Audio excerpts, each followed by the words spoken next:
Came across, I would think maybe the most intimidating prayer that I've ever prayed in my life, and I had come back to it again and again. At the same time, it was very interesting. I came across this prayer, I think maybe when I was in high school. At the same time, when I was in high school, I was 15, 16 years old, and I would go to the local parish, St. Francis of Assisi Parish, and on Saturday mornings, I would pray. I made a kind of commitment when I was in high school that I'd make one holy hour a week, so I'd kind of park myself in front of the tabernacle on a Saturday morning and pray. But off to the side of the tabernacle, like not facing it, but literally to the side, was one of my favorite paintings I'd ever come across. Painting was of St. Francis of Assisi, and it was this cool, like the light was cool, and he had his cowl up, the hood was up, and in his hands he was holding a skull, a human skull, and he just was look. You couldn't even really see his face. He was just looking at the skull. You could tell he was looking at the skull. And I remember because Saturday mornings was also when they cleaned the church, and so there'd be people all around, cleaning up. And I remember one morning in particular, there were these two or three women talking with each other. And one of them said, "Oh, Father put that up here. I think I really like it." And I really liked it. And this other woman's like, why would he do that? Why would he have this painting of St. Francis of Assisi, like looking at a human skull? She thought it was so unnerving and so unsettling, so out of place.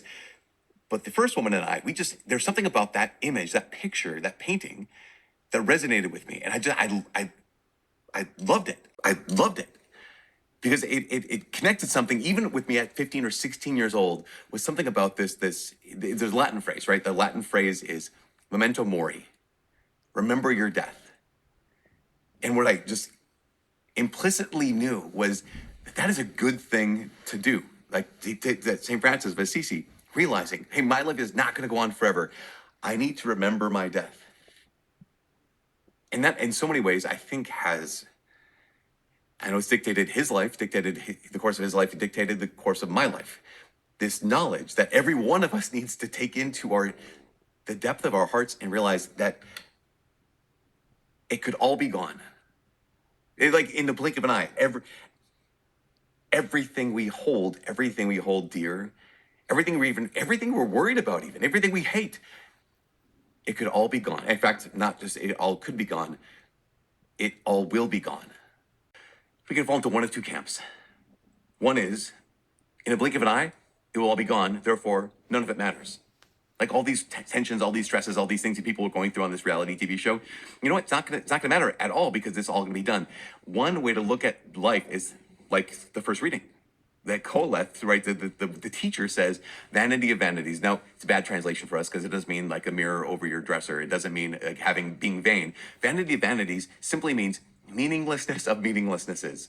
That it's all vapor. It's all smoke. Everything we get worried about, everything we love, everything we want to hold on to, it's all just smoke. One of the ways of looking at life is that's it. None of it means anything. So it's all going to end. Therefore, rest, eat, drink, be merry, because you're going to die. That's not the actual Christian position. That's not actually the Catholic view of life. The Catholic view is the opposite. It's all going to end. Memento mori, remember your death. It's all going to end, and it all matters. It's all going to end, therefore, memento mori. Remember, it's all going to end, therefore, how well you live. In fact, I would say this, the scriptures today keep pointing us back to this question of, okay, since it's all going to end, what will you value the most? Because we could fall into the Koheleth trap, the Ecclesiastes trap that says, vanity of vanities, right? It's all smoke. So all that you're working for, it's all going to be gone. All your possessions, it's all going to be gone. Everyone you love, it's all going to be gone. Work hard, it's all going to be gone. It's all just smoke. Or we could have this position that Jesus seems to offer in the gospel today. It's very, very brief. It's only a couple sentences. This guy comes up to Jesus and says, "Tell my brother to share the inheritance with me." Jesus doesn't help him. Because I wonder if one of the reasons Jesus doesn't help him is because he knows, okay, fine, I'll make your brother share the inheritance with you. And then what? Okay, now you have money. Great, and then what? It all means nothing without God. Because I think the message of today's readings, the message of this weekend is, yes, remember your death, memento mori. But also remember God. Remember your death and remember God. memento mori is not just about the future. Remember the fact that you're going to die. For Christians, it's not just about the future, it's also about the past. What I mean by that is, we Christians would say memento mori, just like Marcus Aurelius. Remember, you're going to die, future. But we'd also would say memento mori because we have died. That's what St. Paul says to the Colossians today. We actually get to apply this remember both to the future and to the past. St. Paul says, remember, you have died. And as Christians, we die twice, right? We die in the moment of our baptism, because baptism, of course, is where we have our sins washed away. Baptism is where we're brought into the family of God. Baptism is where we're made a member of the church. But also, baptism is where we get new life. And we cannot have new life unless the old person dies, right? Unless we can't have resurrection unless we enter into the tomb. Baptism killed us in order to give us life. So St. Paul says, remember, you have died already. And I think that one of the problems is this. The reality is, St. Paul is saying, you have surrendered any claim you might have had on your own life. That's what he means by you have died. That when you were baptized, you have surrendered any claim you might have had on your life. It is no longer yours. You have died. So memento mori. Now, as mentioned, we had to die twice. We died at the moment of baptism, but then there's an ongoing process, as St. Paul says, is putting to death that which is in us, that is fallen. I fall into this trap, and I think this is so important. I keep forgetting that I've died. What I mean by that is I keep living as if this life is mine. And I have this image outside of my head of someone looking at me laughing and saying, like the angels and saints in heaven, look at me laughing and saying, like, who is this knucklehead? He thinks he's still alive. Like, here's the dead body in the grave, trying to crawl out of the grave. That's why St. Paul says, that's a little gruesome, but that's why St. Paul says, put to death, therefore.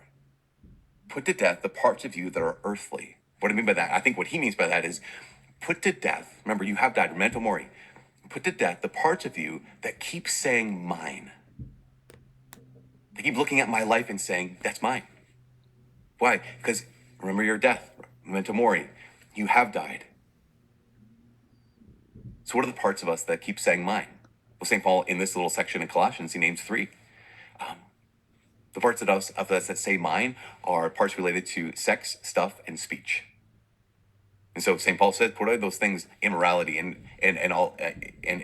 infidelity, etc. The stuff that related to sex, put that away. How do we do that? Well, it's fascinating. Over the course of the summer, I get a chance to speak with a lot of high schoolers, a lot of young people. And this is one of those wounds that a lot of young people have, a lot of people have. In fact, I would say about all these things, sex, stuff, and speech, we might not have all three of those. It might not be our vices, might not be the things we have to put to death, but at least one of them, maybe probably two of them, would affect us. And a lot of people are affected by this desire to use other people. And so how does that manifest itself in a person's life? One of the things I tell young people is two things to keep in mind. If this is part of the old man that keeps saying mine, or keeps saying I want to use people for my own selfish pleasure, two things to keep in mind. Number one is be patient with yourself. So if you have a problem when it comes to any sin, we have a problem with any kind of besetting virtue, or besetting vice, or any kind of besetting sin, any kind of thing keeps coming back up, habitual, wound, be patient with yourself. But number two is be ruthless with your environment, in the sense that if I keep an open door to any kind of sin, but particularly sexual sin, keep an open door to that, just have to shut the door and actually kind of purge my environment of any access to this. So number one, be patient with yourself. But number two, be ruthless with your environment, in the sense of I need to get rid of this. In fact, I remember I mentioned this many times before, but there was a young woman, her name's Anastasia. At one point, Anastasia asked her father the question of, Dad, what kind of man should I marry? And there's so many things a father could say, like look for a guy who's virtuous, a guy who loves you more, loves Jesus more and loves you, all these kind of things. But he just looked at her and he said, find a man who can fast. So when it comes to any of these besetting things, these things trying to crawl out of the grave, here's St. Paul saying, put that man to death. How do we do that? Well, one, be patient with yourself. Two, be ruthless with your environment. But third, to be able to say, okay, I might not always be attacked by this particular sin against virtue, against chastity, but you can always learn to control your appetites. So find a man who can fast. Be a person who can fast. So sex, stuff, and speech. So stuff, I think, is fascinating. He says that greed that is idolatry, St. Paul says, the greed that is idolatry, that takes stuff which is fine, it's good, that makes it into the absolute ultimate thing. How do you put the old man to death? How do you put the old self to death when it comes to stuff? I'd say this: give. The part of us that wants to hoard what we have, wants to hold on to what we have, can only be killed by giving away what we have. And so people say, well, how about this? Embrace random acts of kindness. Those are great. Random acts of kindness are awesome. Leaving an extra tip, that's wonderful. Seeing a person on the side of the road and giving them some help, that's great. Random acts of kindness are important, but they're not enough. We need to have actually scheduled acts of kindness. We need to have where I look at all that I have, kind of like the man in the gospel. Look at all that I have and say, okay, now where am I going to give? Where am I going to make a sacrificial gift of myself? If it's just random acts of kindness, I'll only do it when I feel like it. But if it's scheduled acts of giving, then I get to have the habit of being generous. And I would say this: if we don't develop the habit of being generous, which means I've assessed what I have and I've made the decision ahead of time, this is what I'm going to give to help other people on a regular basis. If we don't cultivate the habit of generosity, the habit of giving, the Holy Spirit will never be able to live in our lives.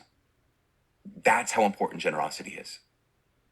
So how do I put the old self to death in the area of stuff? Is cultivate the habit of giving. And the last thing St. Paul says, sex, stuff, and speech. He says, stop lying to one another. In fact, that sounds a lot like there's a Canadian psychologist who wrote a book about, like, here's some rules for life. One of those rules for life, he said he noticed this in himself. He noticed that he was often lying. He was often saying things that weren't true.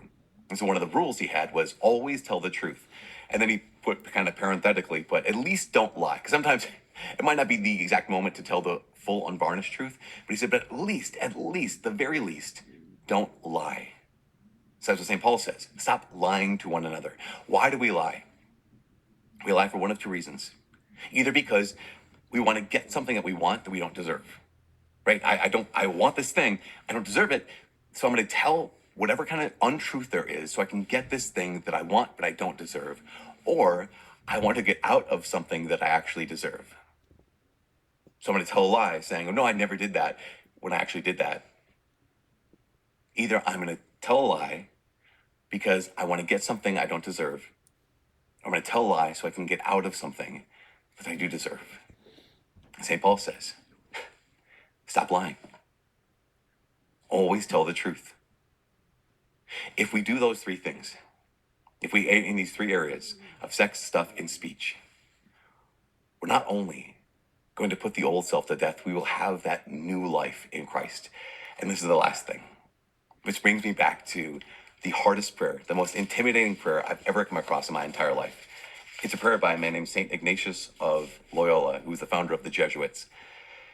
And it's a prayer that I try to pray every day, but it actually is really intimidating. It's a really difficult prayer to pray, but it goes to the very heart of what St. Paul is telling us we have to do today. We have to remember our death, not only the future death that's coming, but also remember our death, the fact that I no longer have any claim on my life. Here's the prayer. Take, Lord, receive all my liberty, my memory, my understanding, and my entire will. All I have and call my own, you have given all to me. To you, Lord, I return it. Everything is yours. Do with it what you will. Give me only your love and your grace. And that is enough for me. Take, Lord, and receive everything I am. It's all yours. Give me only your love and your grace, and that is enough. Remember your death, the death that's coming, and remember your death. You have already died.